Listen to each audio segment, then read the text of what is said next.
Kaijuro is an incredibly small Roblox game that was released to the public a little over a year ago now, and by all accounts, this game has way less eyes on it than I think it deserves. If you like card games, go play this game. Just go play it. It is genuinely super fun and really easy to pick up. The biggest problem I've noticed with this game's lack of attention has definitely got to come from, in some part, the lack of content made on this game.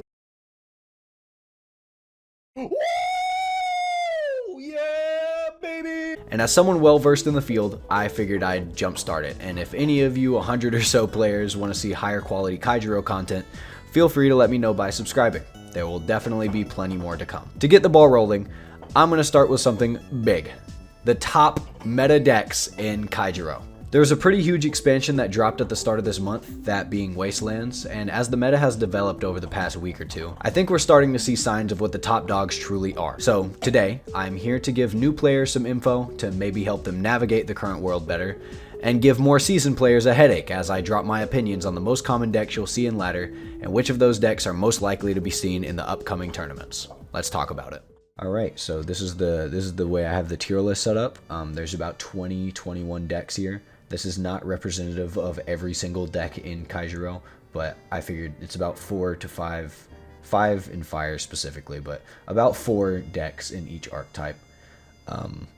I figured that could cover like a bit of a broad spectrum of decks, because it would take me a very long time to cover every single deck in the game, and there are probably some decks on here that will end up in the tournament, the upcoming November tournament, that I just didn't talk about at all, like that I just missed out on. These are the decks I see in ladder, and ladder is not fully representative of what will happen in a tournament. The best players do not use what they see in ladder to use the decks in tournament. They just go based off what other people are using. So I guess they do kind of use ladder, but they see what is good and kind of make their own plays based off of that. So this is not fully indicative. These decks are not fully indicative of what will be in the tournament. I have not seen everything, and I think it would take quite a while to see everything as a newer person to this game. But I do think I know what I'm talking about to an extent. I've played card games for a very long time. I am a Yu-Gi-Oh connoisseur. I've played since the Tier 0 Infernity format in 2011 and 2012. So I've played for quite a long time. I understand card games quite well, and coming to this game was like a breath of fresh air for me, which is why I kind of wanted to share it with everybody. But the way I have this formatted is, in Tier 1, you have the decks that will likely show up in tournament in some form or another, and non-meta are the decks that will probably not show up at all in tournament. Mind you, this is just my opinion. There is no way of actually knowing what will show up or win the tournament, but if you're looking for a dead set perspective, my opinion will be at the top of Tier 1 are decks that are likely to win the tournament, and at the bottom of Tier 1 is decks that will probably show up but are less likely. Like the lower we go down the tier list, the less likely it is that a deck will show up or win the tournament. So Tier 1 is decks that will absolutely be there in my opinion. Tier 2 is decks that have the capacity to be there but are missing a few things like consistency that Tier 1 tends to have. Rogue is decks that are very matchup dependent. It's very rare that you end up seeing rogue decks in tournament, at least in the top 8 placements, but it can happen depending on what's rogue at the time. Depending on how good these specific matchups are, like there's often like some really strong Tier 1 decks that are very, very, very common, and a rogue deck just so happens to counter that very well. And if a rogue player gets lucky, they can have more of those matchups which they built the deck to counter. So rogue decks are more matchup dependent. They're still solid. They're really good ladder wise, but in a tournament setting, rogue decks are more, if you get the right matchups and if you get lucky, you can pull through if you're running the correct counter to what you think is going to be the most common. Then you have non-meta. These are decks that just probably won't show up at all. And that's about all there is to it. It doesn't mean those decks are inherently terrible. It just means you probably won't see it at the tournament because they're just not viable in the current meta. So that's the way we have it set up. I have like light notes on each deck, and I have it formatted in order. So each thing you see here, I'm going to go in order from Fire Hunt all the way down to Valkyrie. So we're just going to talk about it. I have, like I said, light notes on each deck here, and I will go through those. I'm not going to list everything I said about them out loud, that I wrote down about them. I'm going to more so give my opinion on the deck and then place it where I think it deserves to be. Mind you, second reminder, this is just my opinion. Don't take this as fact. More so just a discussion about what is actually viable, what is actually common. You know what I mean? So we're just going to go ahead and get started with Lord Firehunt. And this is the card I chose to represent Fire Force.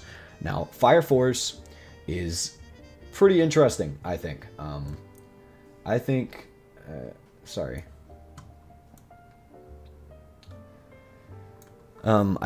Fire Fours are pretty interesting. They're pretty consistent, and they do have removal. So the meta right now is, does it have removal? Does it have the capacity to play through removal, like consistently getting out high numbers, having like high number cards in general? And does it have a board wipe? Does it have a consistently good board wipe? And honestly, Fire Force is really consistent.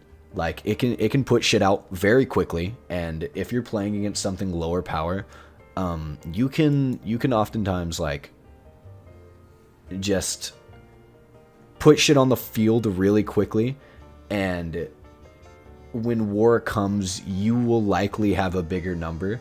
But the problem is, this deck just doesn't play through AoE very well. Like it can recover, but this whole deck, its whole process is it has like very many weak numbers, but it gets them on the field really quickly, and during war and shit, or right before war, it can put something really strong on the field to fuck up what your opponent wants to do, or like decently strong, you know what I mean? And it has like very situational removal options, but it kind of gets shit on by AoE. It doesn't really run AoE for itself, and its removal, like I said, is really situational. Like you have Forge, which removes one of your shields to hit a card on the field, and it's just like, okay, other decks just have that removal, like it doesn't cost anything for them to play that. And then you have Fire Hunt, which is of course a very old card, so it just has a very bizarre situational circumstance for it to be played. And of course Fire Hunt does not have to be played in Fire Force, but yeah, I think Force is very consistent for what it wants to do, but it just gets countered by the meta. So it has removal, it has really solid numbers, it doesn't really play AoE, and it gets hurt really bad by AoE, because something like Discard, or Infernus specifically, can just wait for it to play its entire hand, and then wait one turn before war, and if you overextend, you kind of just get shit on. And because of the lower power, you kind of have to overextend. That's kind of what the whole deck wants to do. So, I don't know. I think Fire Force is solidly in tier 2. Meaning that it could show up in a tournament, but it's a bit of a toss-up, because it does not exactly play well with the meta. Moving on. Next we have Discard. Discard is essentially the cornerstone representation of what this meta is. It has AoE. It has removal. It has giant monsters. It has the pinnacle of what this meta wants to be, which is a giant monster and AoE built into the same card, Infernus. And I use Burnout Overseer instead of Infernus to represent this deck, mainly because it just is the card that they use to discard shit. It is like the backbone of the deck. But Infernus is the real monster that Discard has. I think this deck just stops lower power disrupt. It stops like big monsters on the field. It plays through removal really well because it doesn't it just keeps looping the same cards back into its hand. That's the whole point of it being discard. Like, it can consistently just loop shit back into its hand by getting rid of it and then bringing it right back. So the amount of times you will see Infernus against a discard player is like almost every single round. If a discard player is playing properly, they can almost always have Infernus in hand, which is problematic because Infernus is a 9k power minion that just destroys everything on the field. And yes, it can be countered, but it's really good. It's like the pinnacle of what this meta is: removal, high power, recovery, and AoE. So I think this deck goes at tier 1. For now, it'll be at the top. I think I'll switch around stuff as I go, but this will definitely stay at the top of tier 1. Discard is great. Moving on to machines. Machines are odd.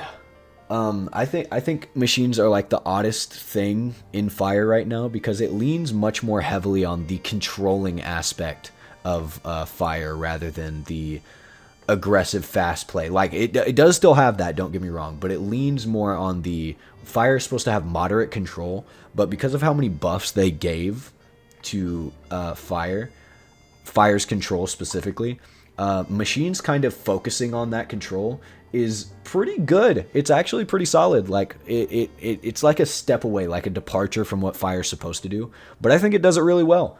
Machine has AoE, it has removal, and it has big numbers. It just does it. It can buff itself. It can blow up hyper aggressive shit, but it does lack hyper aggressive shit. So I don't think it's as good as discard. I think Infernus is much better at blowing things up than Valdios or Barrage, for example, the trap card they have now.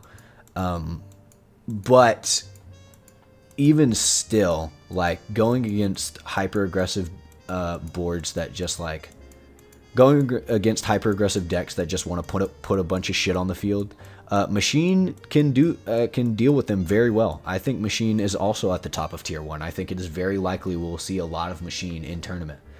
Again, I could be completely wrong, but I think Machine's really strong. I think it's not as good as discard, but like, if you've played against discard, you know that's a pretty high bar. So I think we should give Machine its props. Like, it's new and it's pretty good. It's always good when a new deck ends up being good. So let's just move on. I think it's good. I think it's a good tier 1 deck. Okay, so next up is Dragons. I will say Dragons is okay. I don't think currently there is a reason to focus an entire deck on just Dragons as an archetype. Because, like, when you look at discard and Machine, these decks run Dragons in them, but they run just a mix of, like, different things. They run a mix of archetypes because their goal is to discard. Machine's goal is to control the field. So it does run majority Machines, but like, it can run Dragons in it. So I just don't think it's good. It has a board wipe. It has really consistent numbers. Like, even if you get hit with Infernus, usually what Infernus wants to do is blow up your field and then go straight to war after your turn. But like, even if Infernus blows up your field, you can just fucking summon a minion or play. Even if Infernus blows up your field, you can just play any of your Dragons from your hand as long as you know what deck you're up against. If you're playing well, Dragons can, just put something 6k on the field. And then during war, because they usually want to go straight to war, Infernus is going to want to go straight to war, you're going to probably go into, like, the next card on the top of your deck is probably going to be another 6k minion. And the odds that they go into something, that discard goes into something that beats over 12k is possible, but it's not guaranteed. But I mean, it can play through it is what I'm saying. Like, it's possible, which is why it's tier 2 and not tier 1. I just feel like focusing an entire deck on a dragon archetype is just not good right now. I think focusing on mixing what Fire has together for something like discard or machine to control or be hyper aggressive is what you really want to go for right now. So I think Dragon is tier 2. I don't think it's Rogue because it doesn't exactly counterplay anything, but it's a deck that could show up at tournament, but I just don't think it's good. Don't get me wrong. It's still strong, but there's just not a real reason to play it when discard a machine exists. You know what I mean? So yeah, Dragon's tier 2. I think it's solidly right here. I think Fire 4's is probably still a bit better, honestly. Yeah, Fire 4's I'd say is probably still better, but definitely don't get me wrong. Dragons are good. Dragons are very good. Speaking of things that actually use the Fire archetype as a whole, we have Raptor. Now, I think Raptor has kind of had a departure from being a deck like Dragon where it focuses on just the fact that they're playing Raptors. You can still focus on Raptor, but there's so many cards in Fire in general that benefit Raptor that you don't just have to focus on the archetype. You can run Raptors and then that just be like a part of your deck, not the whole thing. So like Discard wants to focus on Infernus. Raptors can focus on what the deck is trying to do the same way something like Discard would, rather than focusing on its archetype, like I said. So Raptors is really good because it has what the meta wants right now. It has the ability to recover because it has charge and burst options. It has high numbers, like Gilliflame, for example. That's just going to keep recurring onto the field over and over again. It has a board wipe that hits something like Dragon really well. I believe it's called Rock Bite.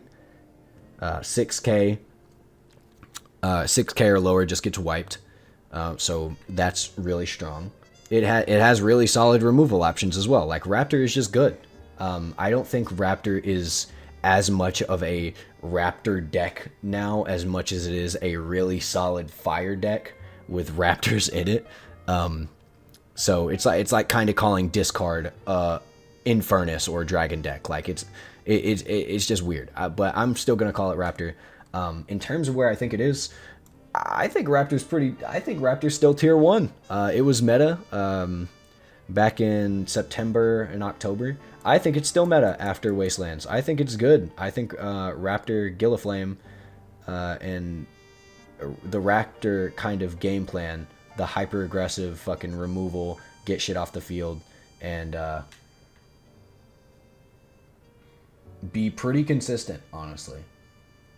So I think Raptor is here, still below these two, but Raptor is definitely present. So yeah, that's where I think Fire stands right now. Feel free to let loose on me in the comments or tell me about a Fire deck that I don't know. Moving on, Water.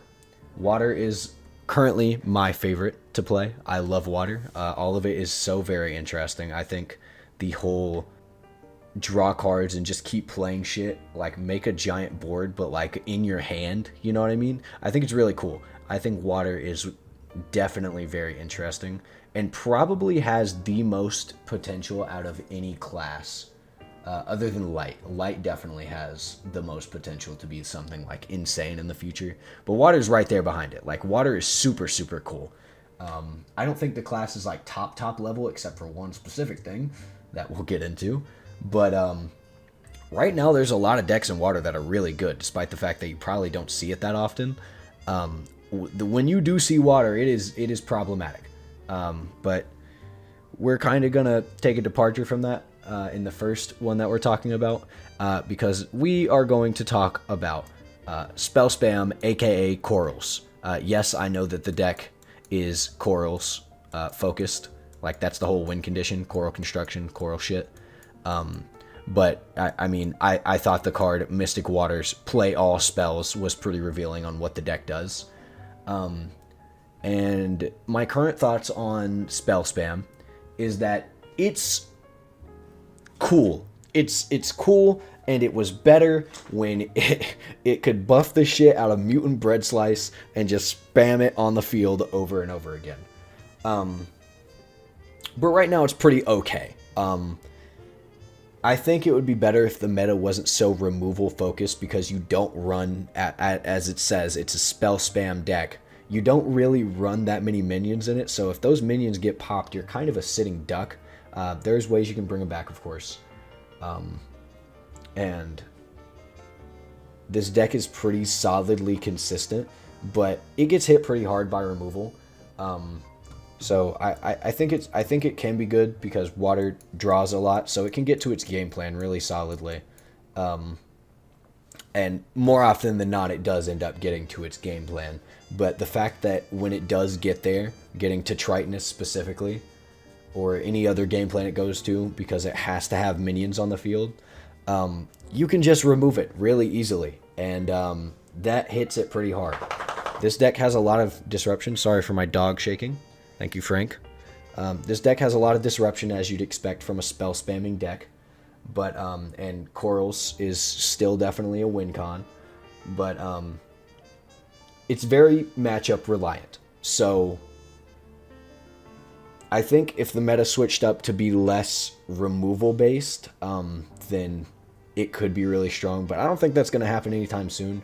And for right now, I'd have to say that this is our first rogue deck. I think it's very matchup dependent. I think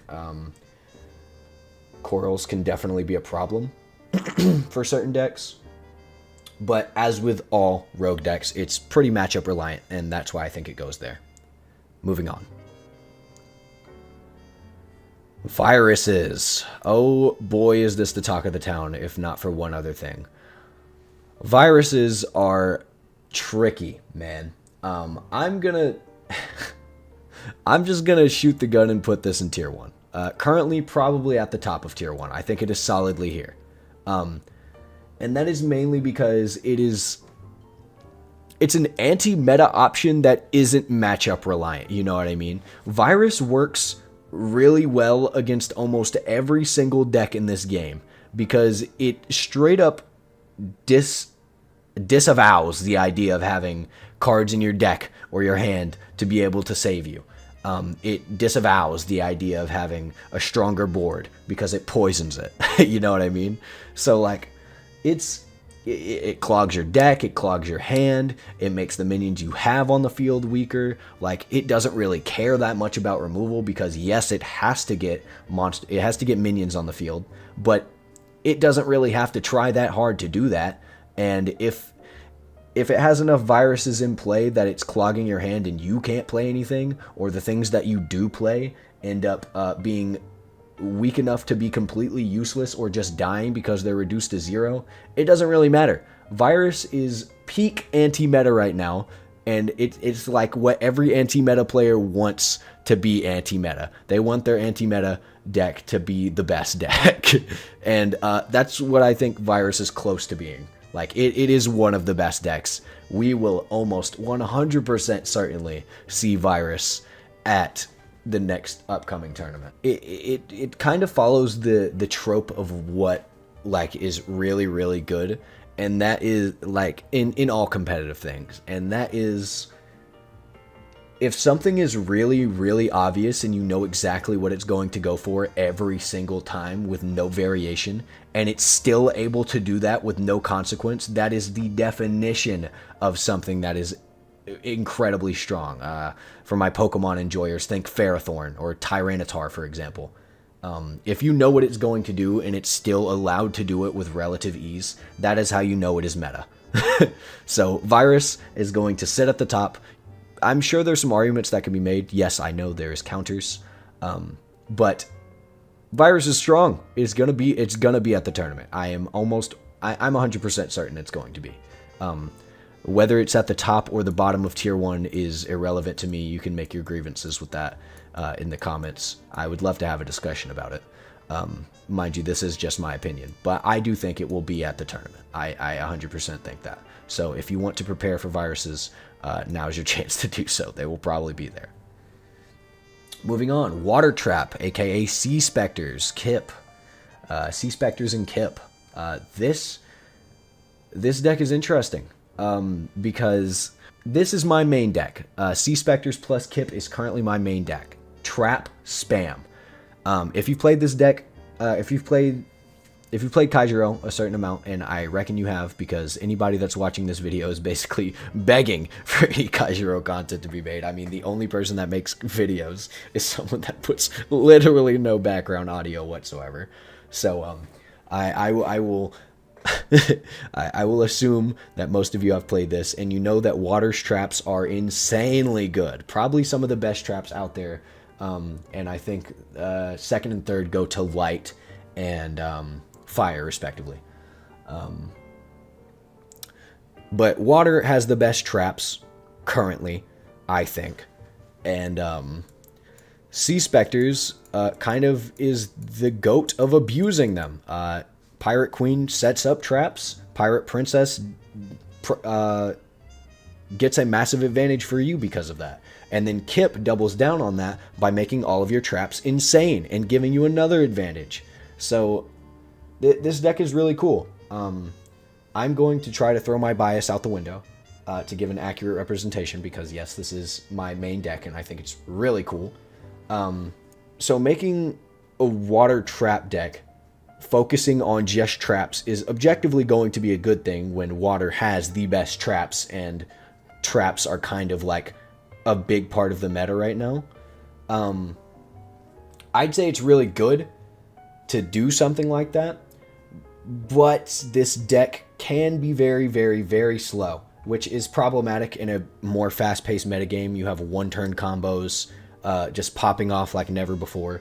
But because of another new card, Octobot, which basically lets you do those two-turn combos instantaneously as long as you get them in your hand, which Crab lets you do.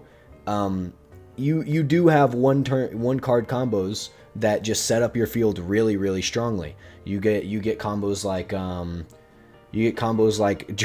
like Round Start Queen Princess, or you get combos like Kip Princess. Kip Queen is a really good one. Kip Impossible Puzzle is a really good one. You can just play those with Octobot. But it does definitely suffer from playing slowly in a fast-paced meta. It can recover. It has a board wipe with King Coral. It has a lot of its own removal. The only thing it's necessarily lacking is high power. But because of Kip being pretty broken right now, just putting power on your field for playing traps, I think it's less consistent and slower paced. But when you get a field set up with Sea Specters, you have all the things that the meta wants. Like this, you have the board wipe, you have recovery because it's a water deck. You're going to be drawing cards. You're going to be playing 3 cards from your hand basically instantly because of cards like Octobot.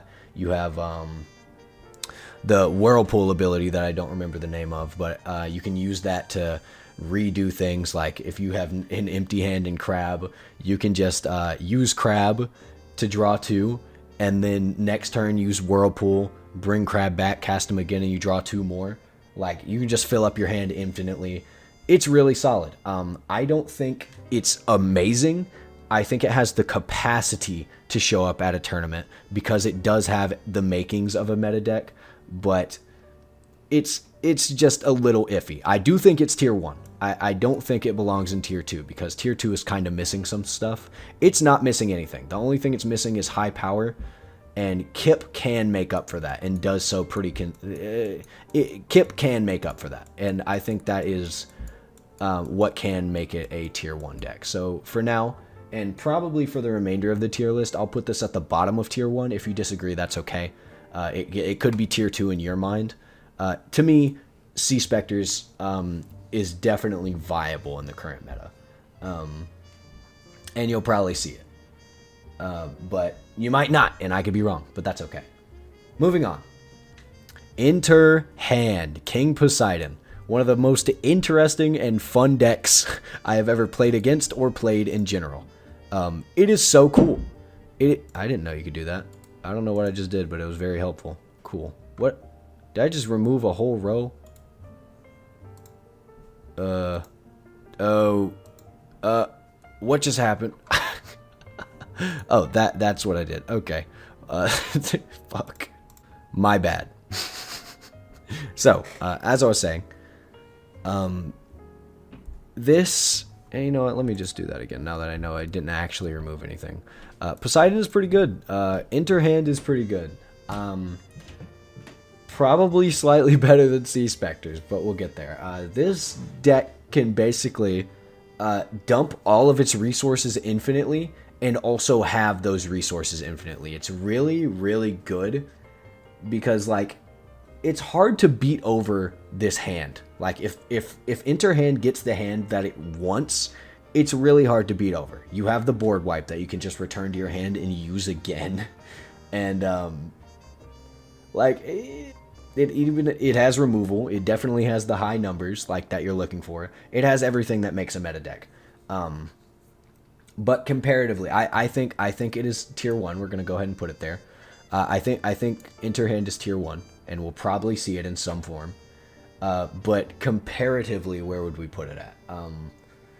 It has really good recovery because of the way that Interhand works. You're basically constantly having resources. It is really hard to drain those resources. But it can be prone to things like Infernus, because it's making a giant board. Like, it can be board wiped. It can very well be board wiped. But the fact that it can recover from board wipe so well, I think, is really important. It has its own board wipe. It plays a decent deal of removal with things like, what was it, Ice Blade? Ice Blade is pretty decent. King Coral is always really good. King Coral could be better in my opinion, but, you know, it costs significantly less than something like Infernus, so I understand. And also, we can't have the same cards in every deck. But I think it's tier 1. I think it belongs in the meta, and I think it makes sense for it to be there. Probably below everything else, because it does get blown up by AoE, and it does need its entire field to get going. But yeah, I think it's better than Sea Spectres, Trap Water. But Interhand, probably not exactly the deck you'll see spammed in tournament, but it could show up. I think it has a high likelihood of showing up. It's good. Moving on to Dark, the love child of this entire game at the moment. Dark has been what I consider to be some of the best decks all around. There is a Dark deck for any type of player, and they have a lot of different archetypes and a lot of different ways to play, but the core idea of what Dark is going for just works really well in this meta, because it's control. Most of them have ways of, like, you have Worm with the discard, you have Soul with the sacrificing your shit to make a bunch of shit on their field, and buffing that for war. Like Soul is really interesting. Worm discarding shit in your hand and making massive boards. Like, Dark in general is about control, so it just happens to work really good in the metagame that's about control. But that's kind of ruled out right now, and I'm sure most of you know why. Let's go ahead and unpin. That's just getting on my nerves. I'm sure most of you know why that's kind of ruled out, but let's just get into it. Dark is usually really good, and right now it still is, but there is one deck that stands out above all of them, and we will talk about it. But first, let's start off with Souls. Souls is awesome. I think it's so cool. I think, like, unironically, I haven't played Souls. I've played against Souls plenty, but Souls is like one of the coolest decks to go up against, in my opinion. But it's like really solid, but also not. It is like the definition of mid. I'm not gonna lie. So Souls is very mid. It puts a lot of weak shit on the board, which makes it very prone to board wipes. But, like, as long as it doesn't get board wiped, it can be really good. You know what I mean? So, like, I don't know. I feel like Soul has the capacity, like it definitely has potential as a deck, but just in this metagame where there's so many board wipes that target specifically weaker cards, like you think Machine Barrage, for example, making a bunch of weak cards on the field and then being like, all right, bro, what do you got? Kind of doesn't work. Like, it's cool. It has removal. It has strong numbers, so it's like two things that make it solid, but like it just doesn't really play very well in this meta, but it does counter a lot of archetypes. So I'd say currently Souls is probably Rogue, because like you can play it to counter things, but that's about it. Like tier 2 is like a deck that's solid, but just will show up less frequently at a tournament because stuff in tier 1 is just objectively better. But like I don't think there's stuff in tier 1 that is objectively like better. I think there's stuff in tier 2 that is just like there's not specific play styles that I don't know. I feel like Souls is Rogue. Like that's probably it's in between tier 2 and Rogue for me, because I feel like it could be played at a tournament and there's stuff that's just objectively better. But also, I feel like it's very, very matchup dependent. It's super, super mid. Which is okay, because decks always have development, and it's okay to play a deck that is considered mid on the meta level. Because if you're using it to climb ladder, it doesn't really matter. It's cool. Most decks in Kaijuro are really solid. You can play most decks that are like competently built, and then just climb to legend like fairly easily. It's not a hard game at all. It's not hard to deck build. Because the effects are so simple, you can see what works together. But I think Souls are good, just like Corals are good. But I don't think I just think it has to be a specific. It has to be countering something specific in order for you to play it. So I'd say Souls is Rogue. Next up is Worms. Worms is really, really cool. Focuses on discarding a lot, and I think that's pretty solid because like getting rid of your hand in a like discarding in a meta where some decks are just straight up giving you cards and other decks are flooding your hand. Like, I don't know. A Worm is pretty solid against most water decks because it just keeps giving them resources to build up and stuff, you know what I mean? But Worm is like the weakest deck in the game to board wipes, in my opinion. Like, it has no recovery from board wipes. Like, yes, it can recover, of course, but it basically doesn't have any, like, very solid recovery from board wipes, and that's bad. It has really solid removal with Terror Pit, because you can just discard it, so you can get it like a double play, something on the field and something removed at the same time. But like, you have Sea Specters that literally does that already. So, but like in the form of a like constant removal, you know what I mean? Because it can also recur itself and do it again. So I don't know. I think Worms kind of fell off, mainly because AoE is so popular. But I mean, you can still cycle your resources, set up 50k boards, and shit on things. But it kind of, there's just things that are better in tier 1. You know what I mean? Will Worms show up at the tournament? Probably. There's a lot of people that play Worms and like them a lot. Will it be successful? I think that's less likely. In terms of where it is, I think it's probably better than Dragon. Nah, Dragon can play. Dragon and Fire Force both play through AoE better than Worm, but and Worm only really has specific counterplay, but it can set up bigger boards like much quicker, and disrupt a lot with the whole discarding the hand thing, and raising its attack with Larval Mother, of course. Megaria puts shit on the field really quickly. It's good. I don't think it's better than... No, I'd have to say it's better than Dragons. Moving on. We're not gonna linger on it too bad. I think it's tier 2. Next up is Death. specifically Liger. People have been trying to build Liger a lot. If you look in deck sharing, there's not much on it. Like, there's not many people that are actually like building things dedicated to Liger because it is so expensive. But I think Liger deserved to be on this tier list, mainly because people are playing it a pretty frequent amount because it's from Wastelands, I believe. I believe I'm correct on that. It is from Wastelands. So people are playing it because it's new and they want to see about it.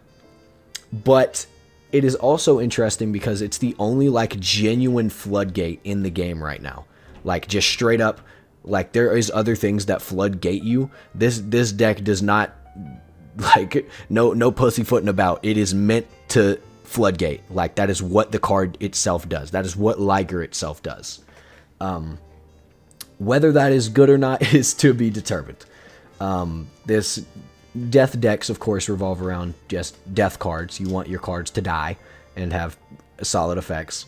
But Liger specifically wants to get rid of your deck entirely and have it in the graveyard, and then have a bunch of cards that do shit in the graveyard, like Giga Slug, for example, which keeps buffing itself over and over.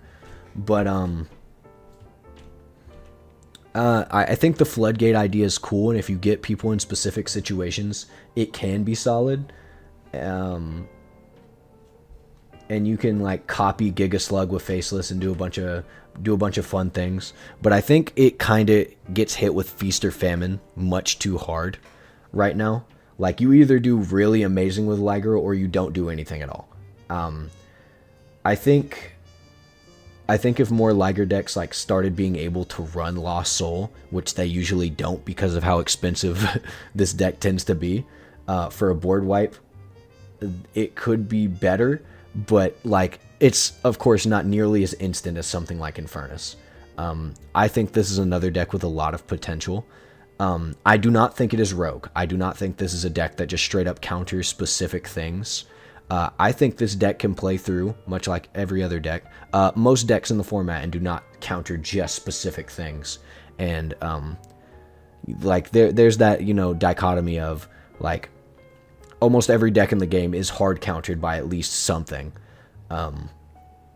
But like, there's some decks that only counter specific somethings, you know? I don't think Liger is that. I think Liger gets hard countered by a few things, but I think it can play through everything. So I think it is tier 2. I think it has the capacity, of course, to be played at tournament, but there's things that are just better than it. It's not fully expanded, but it plays. It does play. It is not a deck that specifically counters certain things, and that's it. You know what I mean? And that's not saying that's entirely what Rogue does, because it's not. Rogue can play through all decks, but it just so happens to be very, very good at countering very specific decks, whereas tier 2 decks can hold their own more often than not. Rogue cannot. So, it's time to talk about zombies. Specifically, what I believe to be the best zombie deck right now, which is the core of Undead Royalty, Void Consumer, and Undead Army.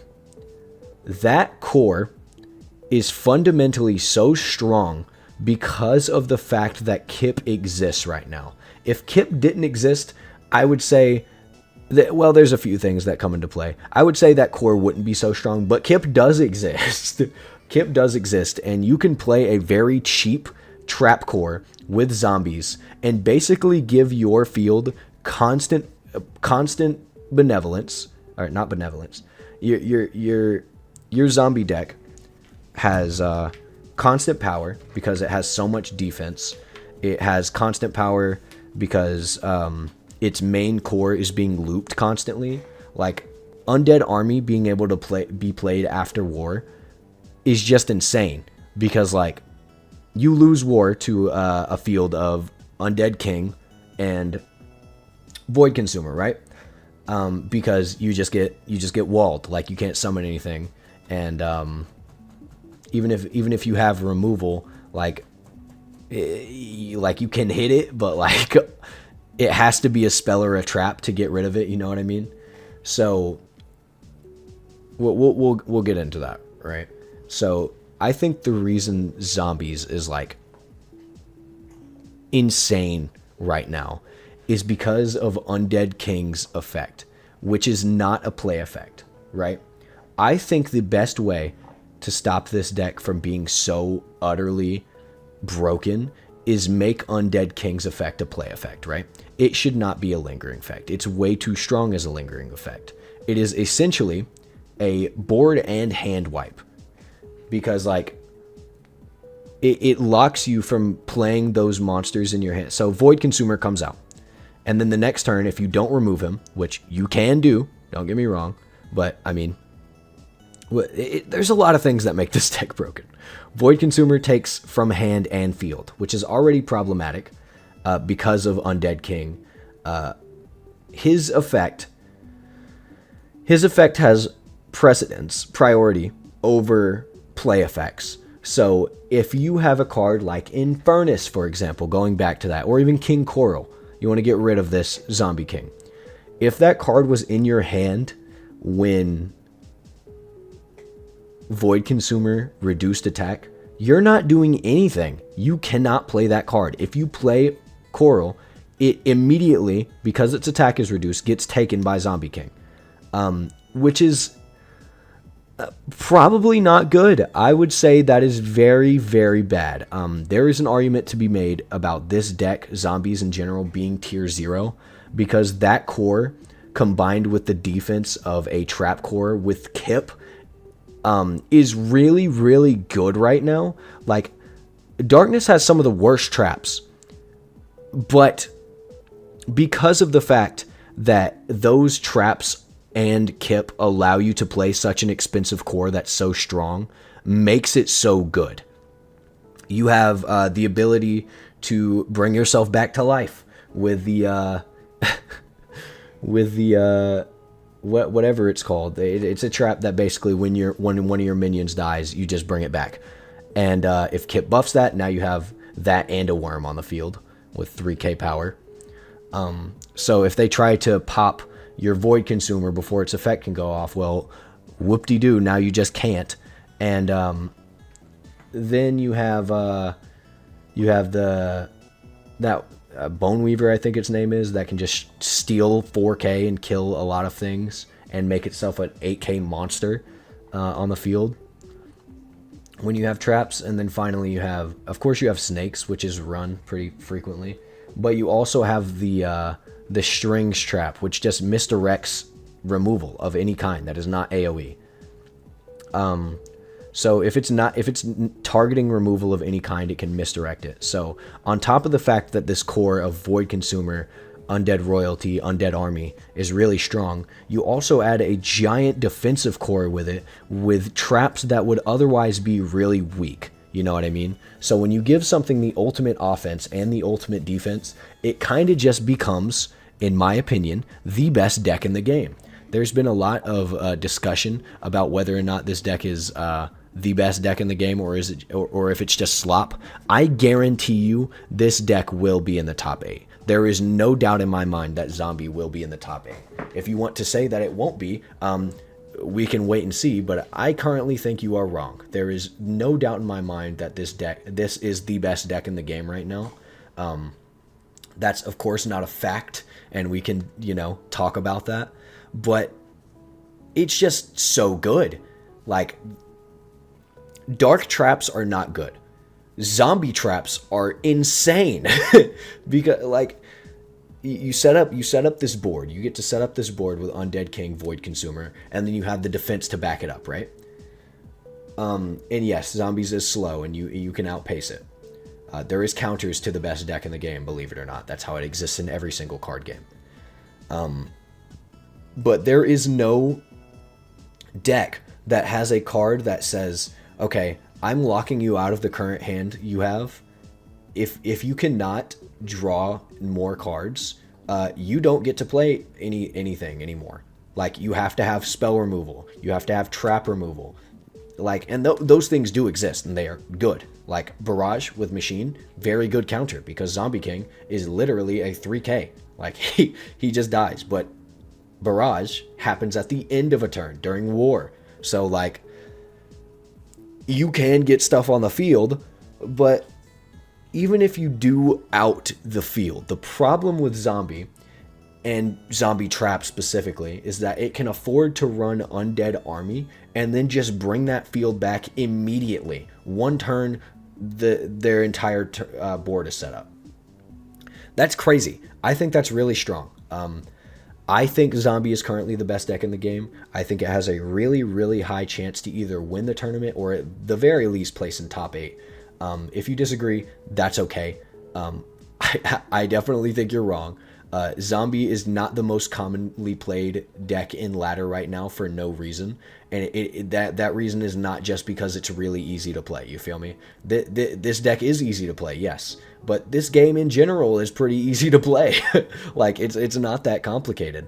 But Zombie is strong, and anybody who's denying that, anybody who's saying it's not a top tier deck and saying it's just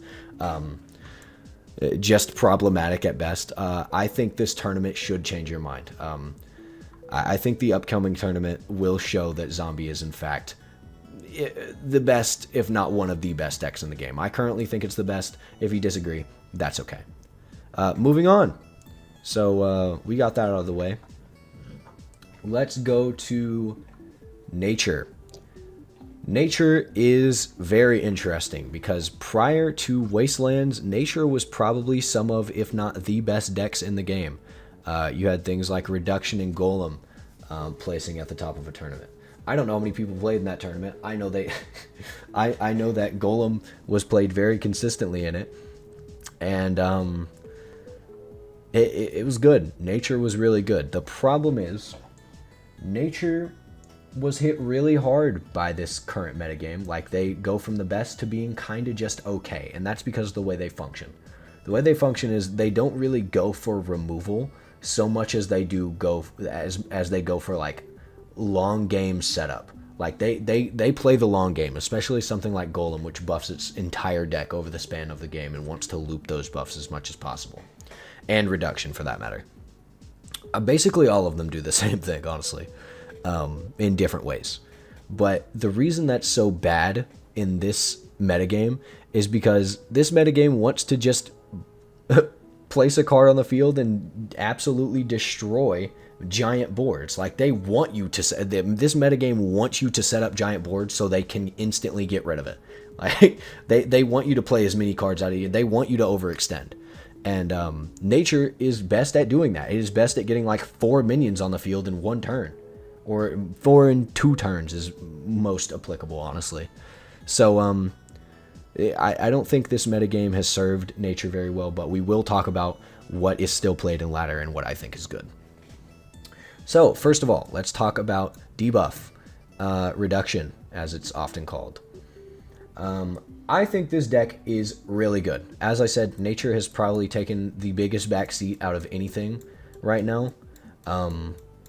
Any other deck in existence right now, any other class, it has taken the biggest backseat because it just doesn't fit in the meta. What Nature wants to do, its entire game plan, is getting a bunch of minions on the field, and this metagame, which is just full of AoE, getting minions off of the field in mass, just kind of doesn't fit its playstyle. But this deck is still really strong, I think.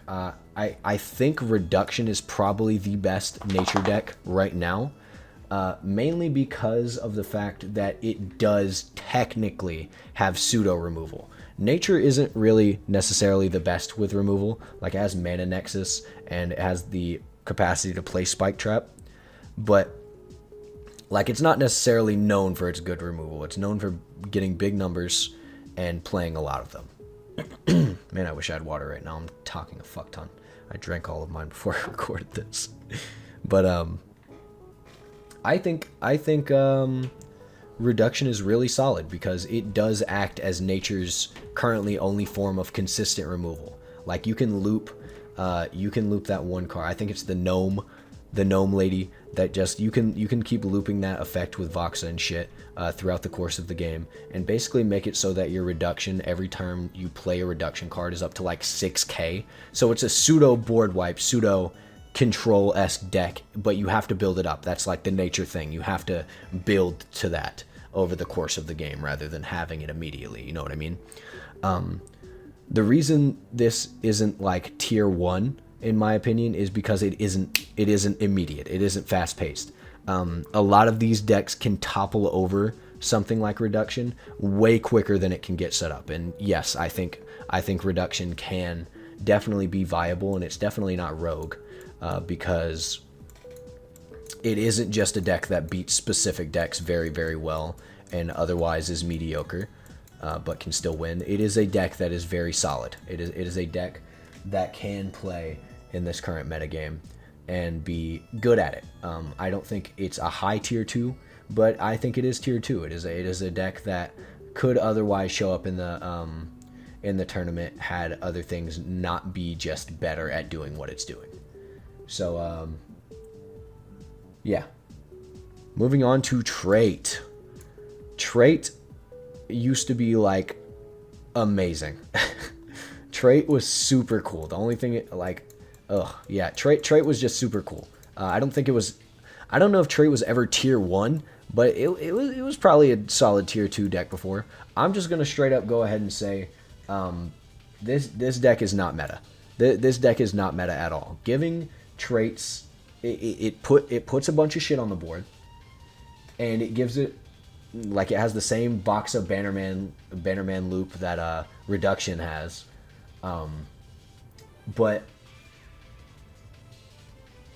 it's like this deck doesn't really play removal at all.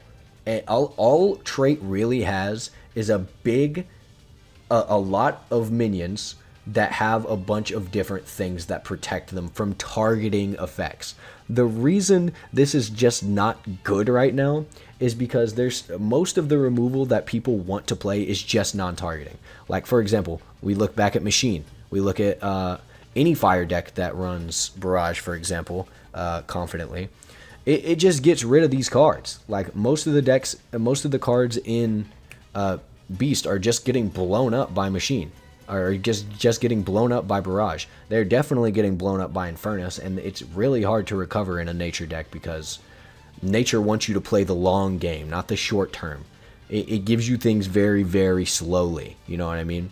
So in this type of meta where your entire thing is being immune to targeting and blocking other things from blocking your strong things from being targeted, and this whole meta thing is just not targeting, it just doesn't really work very well. So I'd say it's not meta. There's not. I would say it's not even Rogue. I'd say it's not meta because it doesn't even have decks that it like currently counters very, very well. In my opinion, like, it doesn't have very much disruption. Its whole idea is to just get shit on the board and blow up everything, or just be a massive wall of text during war, massive wall of numbers during war. So there's an argument to be made. I'm sure it does have decks that it counters, but I don't think it would be a consistent enough issue for it to be anything other than non-meta. When I say this does not mean your deck is ass. This does not mean you can't climb to Legend with a trait deck. I'm sure you could use the most basic cards in the game. I'm sure you could use only basic cards with the worst archetype and still climb to Legend in this game. That would not surprise me at all. Non-meta just means it is not good currently. I don't think it is good currently. Trait is not very good. So we're gonna go ahead and move on. Bug. Man, Bug sucks, but it has a lot of potential. But Bug sucks. That's like the biggest thing I can say about it. Bug is not good. I think it has like the same thing as like Liger and Soul, where it has a lot of potential because of the way that it functions. It kind of functions like the whole the scientific way bugs work, which is like pheromones. Have bug on field, get more bug. But like, if you hit this deck with any form of removal, it is done. Hive Queen, if Hive Queen dies, it's over. It is Jover, bro. You're not getting that shit out of the graveyard. You're not getting removal to counter it. Like, bugs just die. Like, nature isn't known for having good removal in the first place. And when you're focusing around just bugs, that don't have removal, don't have any AoE to my knowledge. I could be wrong, but any AoE for the most part, any strong AoE, you're not running this deck. It's just not happening. I think there is a lot of effort that needs to be made for this archetype to be better, because I currently think it has been this deck has probably been the worst deck in the game for a while now that people consistently play, and that's okay. Of course, I've lost to Bug before. Like, it's still a good deck. It's just not a meta deck, which is why I'm putting it in non-meta. I think this deck deserves a lot of support, like probably more than Trait does. Like, Trait could probably just be a good deck right now if Trait received no changes and the meta changed to just be less non-removing targeting. Trait would be really good. Bug needs support. Bug is just like kind of ass. Like, all it does is put numbers on the screen, honestly. I think it could go for like doing some really, really cool shit. I don't know exactly what it would need to be supported, but please give Bug some support. Like, it's like the worst deck in the game right now that people actually play. And it's cool. People like Bugs, man. Like, I know they're not the coolest thing ever, but come on, man. Just give us some more Bug support, okay? Moving on. We have Golem. The previous, arguably the best deck in the game, has definitely fallen from grace for the same reasons that the rest of nature has. I'm just going to not jump the gun and put Golem straight into tier 2 because it's not rogue. It does not counter specific things really well and then do the rest mid. It is a solid, good deck. It just does not play very well in the meta that's given to it, and the decks that are above it kind of just do what it wants to do better. Like, consider keep hand, enter hand, by the fuck. Consider enter hand, for example. Enter hand can put a giant field on the board instantly and just fucking board wipe over and over and over again. And having a board wipe is really, really important. Golem just doesn't have that, and I think that's holding it back a lot. I think the main thing they could give Golem to make it good in this metagame is probably some form of AoE board wipe that's like genuinely really good and consistent for them, because all they can do right now is like keep summoning over and over again to get these big walls that are like, oh, this is a blocker, oh, this is shrouded, so you can't target it, and then Infernus just comes out and blows it up. So it's like bro, or King Coral comes out, destroys all of it, or you know, Undead King comes out, reduces their attack by 1, and then they're gone. Like, you know what I mean? It's a good deck. It is still a good deck. It just does not play well in this meta. But it is probably still more meta relevant than I would say these ones down here, because Golem is still really, really good at playing the long game. Like, he can play the shit out of a long game. And that's what it kind of forces every deck that goes against it to do. So I'd say it's tier 2. Voxa spam is still pretty cool. I'd say it's currently worse than Reduction, because Reduction actually has the capability to have like mass removal, the capability to actually do something AoE related. You know what I mean? But yeah, I'd say it's currently at the bottom of tier 2. Before we go to light, let's see if I want to switch around any of this. I would say the main thing I want to switch around like right now is probably like Dragon's definitely not as good as Liger. Liger is newer, and you can tell. And I think that I don't think Fire Force is better than Worm or Liger, but I do think it's better than Dragon, and I think it's better than these two. So yeah, this is looking better in my opinion. Worm at the top, probably true. Yeah, this makes sense to me. Okay, light. There's an interesting amount of light decks. But the main ones I'm focusing on is Angel, Gambling, Silence, and Spell Spam, Trap Spam, if you will. Because that's kind of what it does. It kind of just spams traps. Valk is like the main piece of that. But let's get started on Amadeus, Angel. So how do I feel about Angel? It is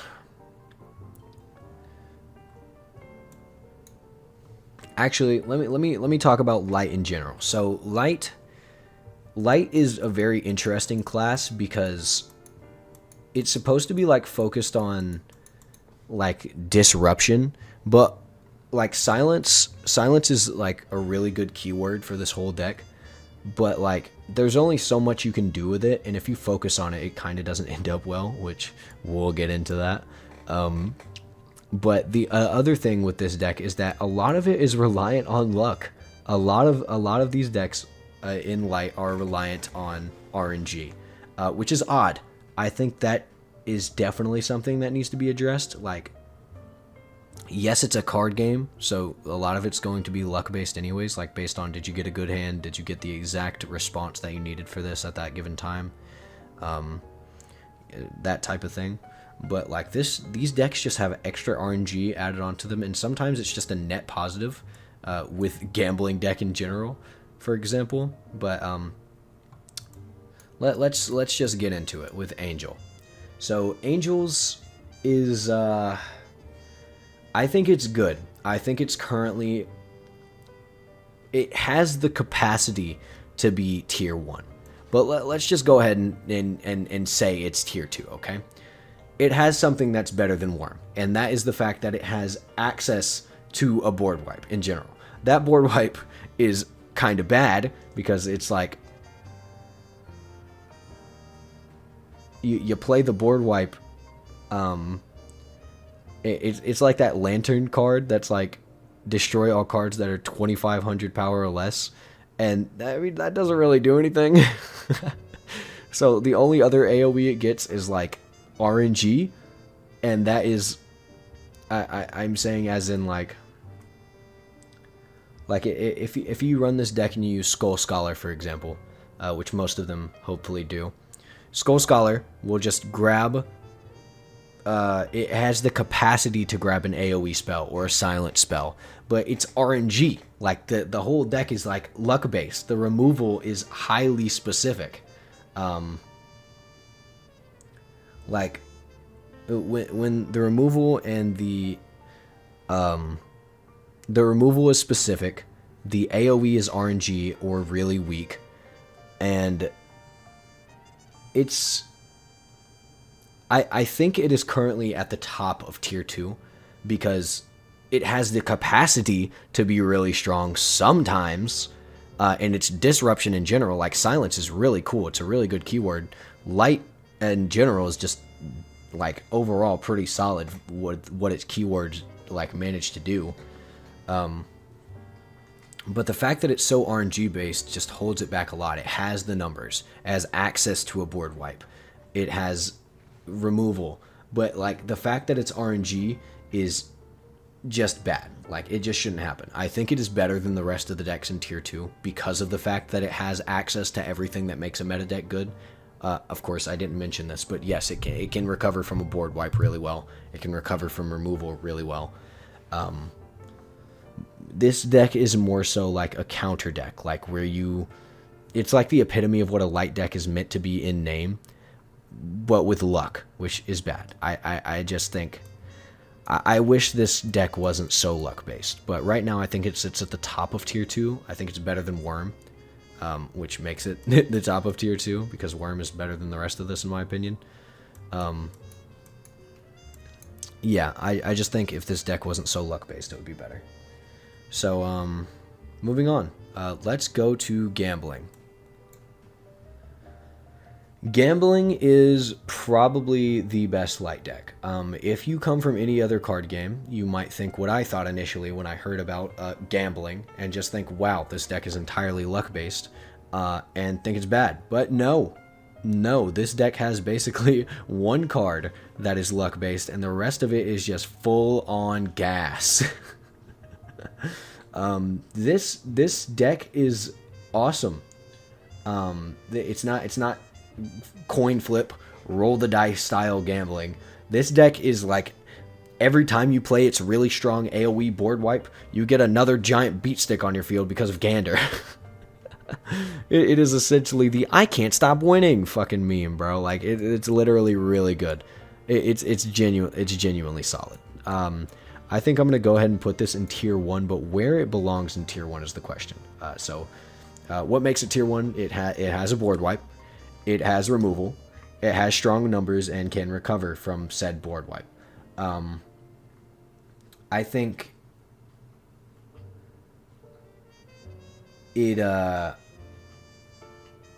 it can be inconsistent because of how many spells it runs, but like the fact that it has a board wipe and gets buffed from that board wipe with Gander is good. Like it's just that simple. It's good, and you don't have to draw into Gander for this deck to be good, in my opinion. You can still play this deck without Gander, or without having him in your hand. I think Gander is absolutely required because of how good he is. But honestly, I'd say in terms of where it is on tier 1, probably up here. I think yeah, probably not that high. I think it's right here. I don't know if it's better than Raptor, but I'd say it's really good. Gambling is solid. Gambling is pretty good, which is funny to say without context, but yeah, I mean, it has everything that makes up a meta deck. It's not as consistent as the rest of them, but if you get lucky, you know what I mean? You're doing really good. This is a tier 1 deck. I think we'll probably see some gambling in tournament. Moving on, we have Twilight Commander representing Silence, as I talked about earlier. This is more of a joke for me because everybody says that Twilight Commander kind of sucks, and that's absolutely true. But I thought it was fitting because Silence also kind of sucks. It dies to removal of basically any kind really quickly, which is problematic in this meta, as we've talked about plenty. But it has pretty solid removal tools of its own in the form of Silence, and it disrupts any game plans like really consistently. It has pretty solid numbers, but like the main problem is that it doesn't have very many of them. I think the reason this deck is kind of just is the fact that like the other light decks, Gambling, Angel, even fucking Spell Spam, they play Silence, but they don't focus their entire deck around it. I feel like this like focus Silence deck is played a lot in ladder because it's cool. And I think the idea is good, but I feel like focusing an entire idea, like the entire deck around Silence, just doesn't end up working. And I don't think it's tier 2. I don't think this deck is doing anything like, necessarily worse in like than tier 1 decks.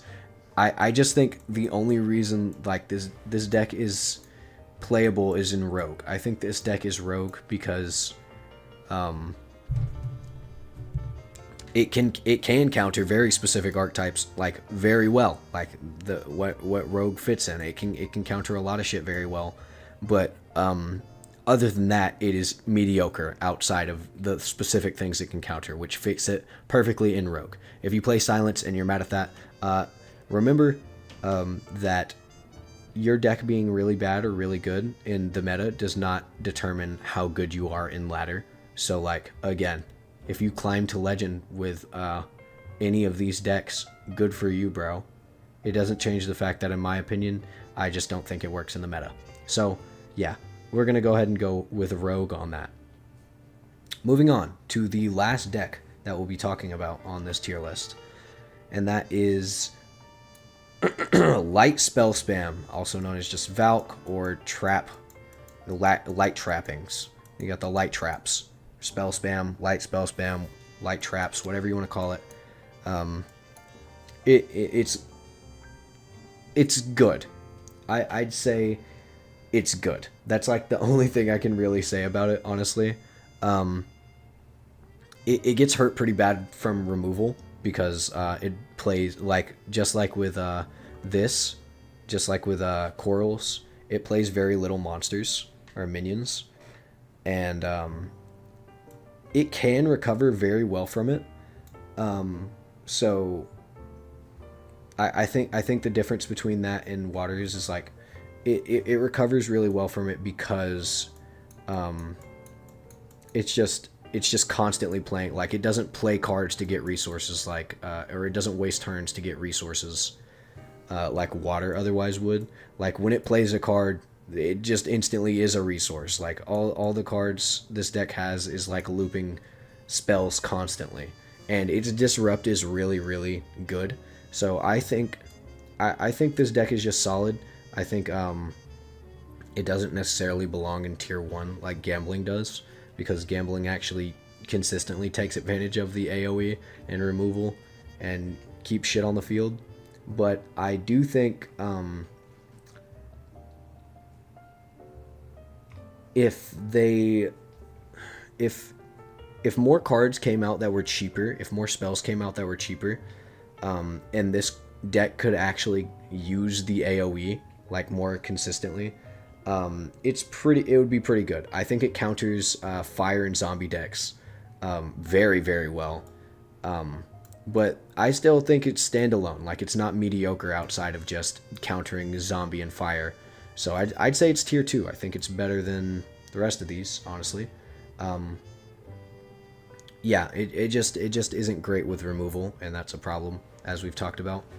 But it does have its own removal, and it's very good at disrupting. It doesn't focus everything on silence like the silence deck does, but silence is quite apparent in this deck. You will get hit with it a lot, and it can interrupt a lot of game plans. So I think spell spam on light is pretty good, and that's where I'm leaving it, honestly. This is what I think. I'm sure there's some like specific tweaks, like, oh, maybe Sea Spectres is better than Interhand, or maybe Gambling is actually at the bottom of tier 1. But I think, like, where I have this, like, the things in tier 1 I think are definitely tier 1, with the exception of Sea Spectres, because I think this deck could go for tier 2 and be perfectly valid in that spot. But other than that, other than like slight differences, like things at the bottom going down 1, or things at the top moving up 1, other than like Rogue, the Soul could be tier 2, honestly. But other than non-meta, these are not Rogue decks. Yeah, I think this is pretty accurate to what the ladder portrays and what will be in tournament, what is likely to be in tournament soon. So if you disagree, let me know. This is all just my opinion, as I've said multiple times. I am excited to see how this tournament ends up playing. I think this deck is, I think this game is really cool, and I wanted to make a video talking about it in general because, as I've mentioned earlier, this game doesn't really have that much creators. So I wanted to be somebody to start the discussion. I'm sure I've missed a lot of decks. There is a lot of decks in this game, a lot of different variations of decks in this game that I haven't personally, discovered or felt the need to put on here. These are the decks I saw most frequently. I'm sure I missed some. If you have any thoughts or think I'm a bumbling fool, that's okay. This game is still relatively new, being a year old, so I'm sure as I go in this community, I will learn more, and hopefully I introduce more new people to this. And if you are new to this game, if you're new and are using this tier list to like gain knowledge and see where everything is, if you use any of these tier 1, tier 2, or even rogue decks, you will probably have a good time. If you're looking for what is going to be played most often in ladder, here you have it. Tier 1, all of these decks are played in ladder a lot. You'll probably see like tier 1 a lot because these decks are just very, very common. But every single deck on here is not... The reason I didn't put every single deck on here is because I didn't want it to be every single deck. I wanted it to be the most commonly played decks in ladder. So ladder is not fully revealing of what will be played in tournament or what is actually the best deck in the game, even though I do still think it's zombie and virus in contention with this. These are like really good. There's a lot of things missing here, and I suggest you go out there and discover them. For the old-timey guys that have been playing this game since release, tell me how I did. Tell me I am an idiot and that tier lists are terrible. I don't care. I did this mostly for shits and giggles, just to talk about what I thought was good, what I thought was bad, what I think I'll see, what I think we'll all see. So I hope you enjoyed. If you did, feel free to subscribe, like a button. Not for me, but for I mean, you don't really have to press the like button. Subscribe if you want to see more of this game. I will upload more of it. I like this game a lot. Expect me to upload a video on Sea Spectres fairly soon. I like that deck a lot. I'll probably make another deck on trap zombies, or another video on trap zombies. But yeah, other than that, I'll see you guys later. Thanks for watching.